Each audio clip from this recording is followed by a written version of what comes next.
happy Tuesday 10 at 10. I am your host, Richard Charpentier, the owner and founder of Baking Innovation right here. I'm a certified master baker, bakery scientist, and I do a lot of work on a global scale with many bakers. So it's always a privilege to be here and answering questions sent from bakers. And every week we've had a format where I answer the question, and I'm trying to bring a little bit of a twist for everybody. So as you can see behind me, there's a picture from ancient Egypt that was put on the walls to depict the time of how the inventions, and that was the way of sort of writing a book, and they will draw a lot of like hieroglyphs and stories so people could better understand. I'm not only am I passionate about baking, but I'm passionate about the history of baking and trying to understand that, if you go back to the past and you understand the evolution of the inventions that have made the industry that we are today, or the civilization we are today, started with bread, and why did it start, and what made a big difference through time, since I call it the first commercial bakery, which was done in ancient Egypt. And then I'll share a few facts with you. So, and then we'll move on to the regular Tuesday 10 at 10. But as you can see, that man is pulling, if you can see on the side, he's pulling a plow. And they were the first invention of the plow. They invented a tool made out of wood, and with the help of a buffalo or oaks, the Texas cattle with the long horns, and they would plow basically the meal around the area. And they invented a system. Not only they invented plowing, they invented a system which was irrigation. So they were able to take water from the Nile and slowly irrigate the field with, at the time, the wild wheat and the wild grains, because grains have been around for 10,000 years, but it was the first time a civilization was able to truly cultivate a wild grain, through invention of the plow and using a wild animal to basically drag it. And from that, once you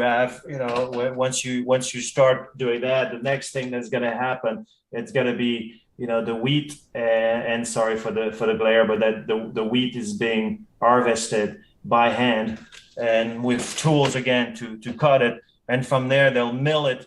And once you have grains, what happens, and when you put grains and water together with wild yeast, you make bread, you make beer. And that's when, during the ancient Egypt time, pharaohs, the way it works for the civilization, they would use workers, slaves, and whoever they could find on the bottom level, and then to feed for the entire society.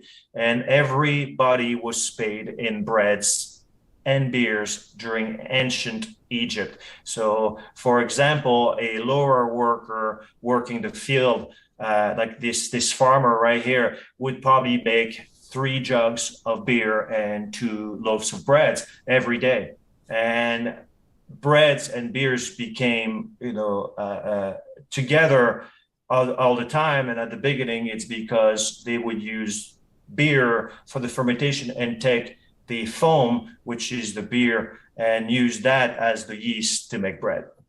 So that's very interesting that, together, beer and bread were sort of together as the beginning of civilization. So if that's a format you enjoy, and then you would like to see more of and learn more about the evolution, that traces back to modern time and what we do today, because those practices of making bread with yeast are still what we do today, except we do it a little faster and with different ingredients, but the process has not changed. So if you enjoy it, send me a little note and then tell me you like it and you like to see more. I would appreciate it. But now we're going to move on to the format of Tuesday 10 at 10. So thank you very much, and I hope you like to learn as well. So our first question today is about baker's percent. And for those who are not familiar with baker's percent and what it means, I recommend going back to Bakerpedia and there's a lot of free educational information you can find that Dr. Lynn Carson put together for, and it's free. So if you have not signed up yet, please do so. The question is, they have 50 grams of whole grains in the recipe. Do I count that as part of my flour when calculating the baker's percent? And also, how do I calculate my water absorption? Same question because it's baker's percent. So the quick answer is no, you do not.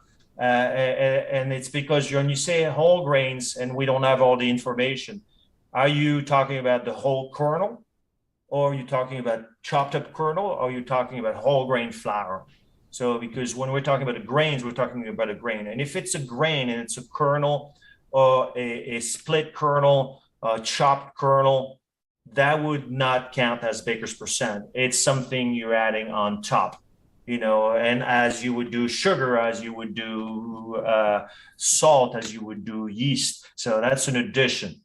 And I would not. But if it's milled into a whole grain flour, meaning a whole wheat flour, a whole rye flour, I would count it as my flour. And I think the big difference of why you count something that is not in the first practice of adding whole grain back into, remember, the whole grain will contain more bran and more germ than a refined flour, that the flour we use, and where the ash level is on average 0.5 to 0.55.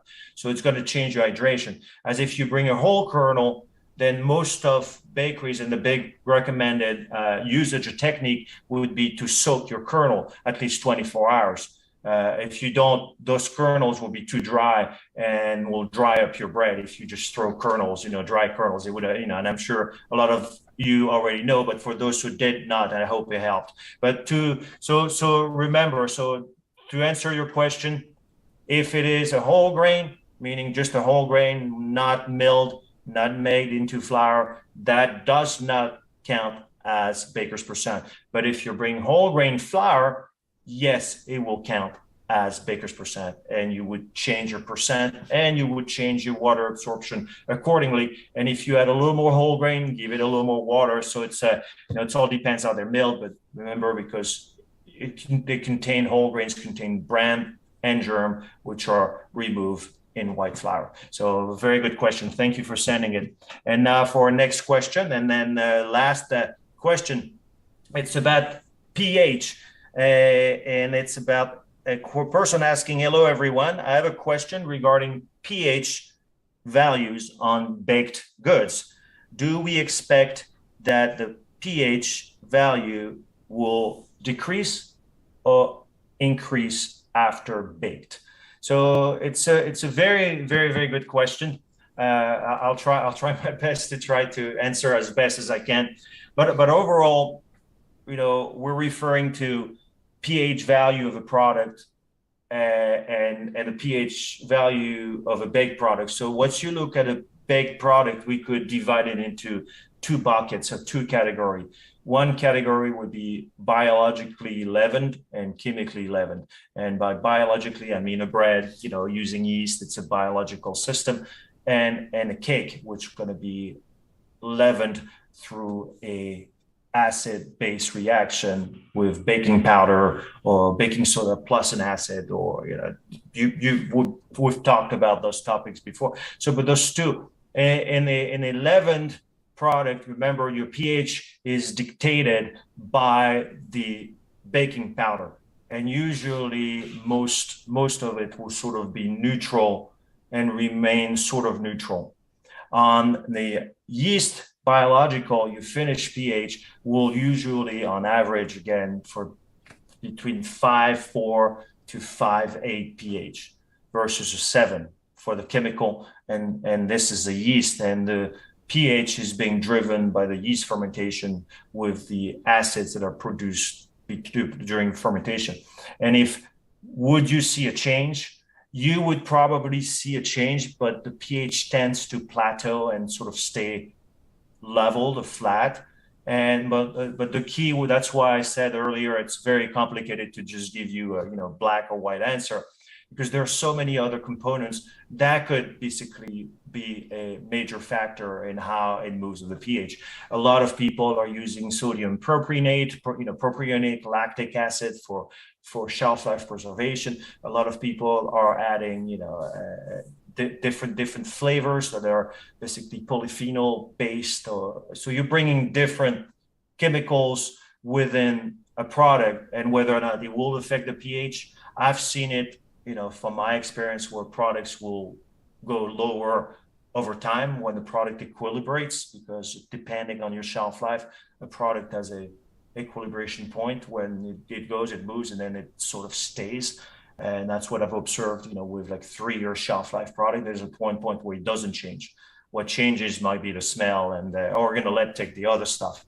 But that, I hope I answered your question well. There's many factors. Again, two different systems: the chemically leavened and the biological using yeast. And those two systems already start differently. And if you add blueberries in your bread, or if you put blueberries in your cake, and that might leach out different acids, and again change your pH over time. Or banana puree in a muffin could alter your pH as well. So all right, so thank you very much. I hope you like the new format of Tuesday 10 at 10. If you like it, send me a thumbs up, or just say, just put a little note.